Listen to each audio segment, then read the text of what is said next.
Hi, and welcome to Code Corner. This is a video series we do at Mayfield Renewables to talk about codes and standards as they relate to the solar and solar plus storage industries. Today, this video, I'm going to focus in on International Fire Code and specifically the 2024 version, and continuing talking about energy storage requirements within the IFC. And so today we're going to be talking about hazard mitigation analysis. And it's called out in 1207.1.6, so you can see that reference there in the title here.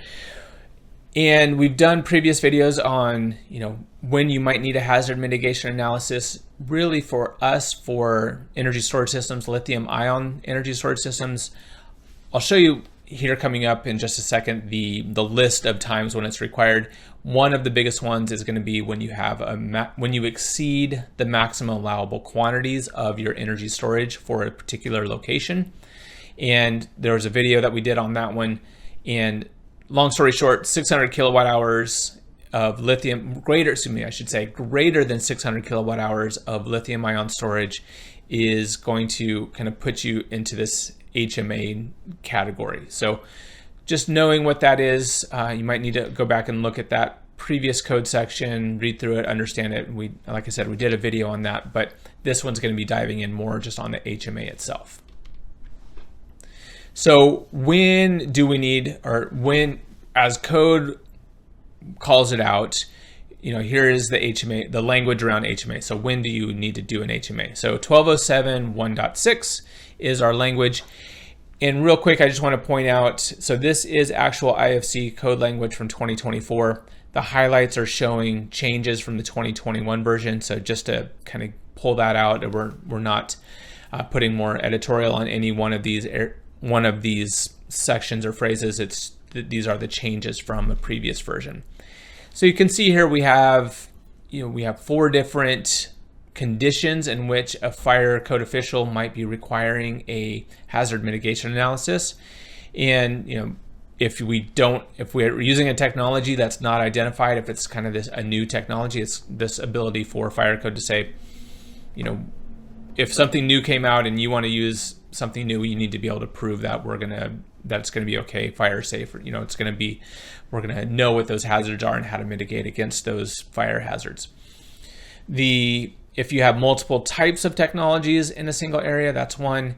And then that number 3 is really the one that we talked about in the previous videos, and likely where most of us are going to see the requirement. So if you exceed the maximum allowable quantity back in 1207.5, and again, 600 kilowatt hours is that threshold.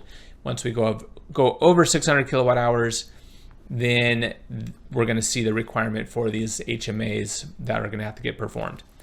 And then that last one is added in as well, where required by the fire code official to address any potential hazards. So if the fire code official is looking this over and feels like the existing requirements don't properly address any potential hazards, then they could require the HMA as well.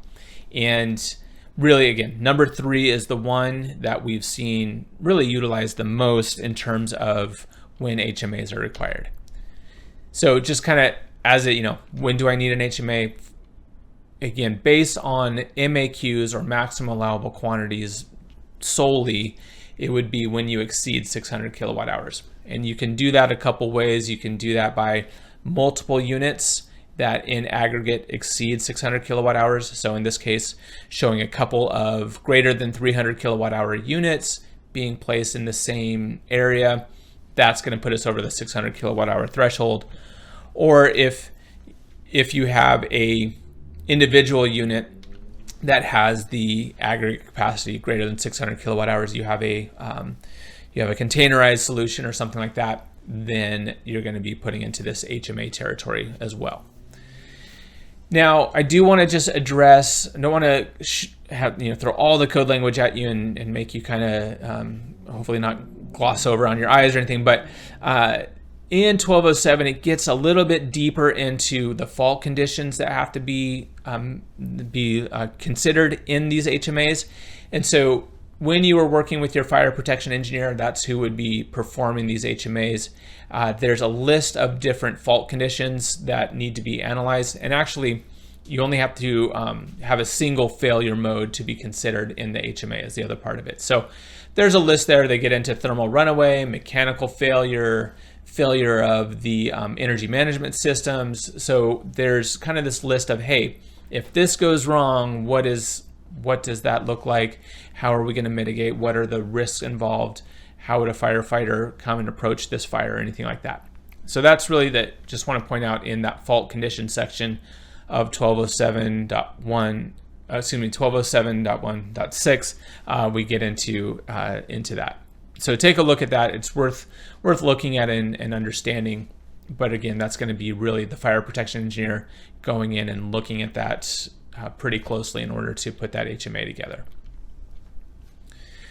Now, the last bit on these HMAs to point out here is this analysis approval, or at least the last bit that I want to talk about here today. This analysis approval. So fire code official is authorized to approve these HMAs and when they demonstrate specific things. So again, we're trying to understand if there is an event, if something happens, firefighters go out on the scene, they want to know what's the likelihood of the fire spreading, what are the conditions, how can they most effectively fight that fire. And so they can show here that the fire is contained within unoccupied rooms or areas for the duration of the fire separations, and that's in section 1207.7.4. And then we also have this allowing the occupants or general public to evacuate to a safe location. So that material is based on NFPA 855, and highly encourage you to go take a look at the NFPA 855 when it in relation to this, because there's a lot more information in there in that standard. It's a standard on the installation of storage installations, and so it's going to give you more information. It's going to give you more direction on these sections. So this is ultimately putting that HMA together, you working with your fire protection engineer, providing that to the fire code official in order to get it approved, is kind of the steps in this process that you need to go through in order to do that. So I hope that was helpful on HMAs, and I would encourage you to take a look at our website. We have lots of courses on different topics around NFPA 855, around fire codes, and battery safety, as well as National Electrical Code, and as it relates to storage and PV systems. So take a look. Hopefully there's something there that will help you, further your education within the industry. And the other thing that I like to, encourage folks or ask folks is, if you have questions or comments, feel free to reach out to us at these locations.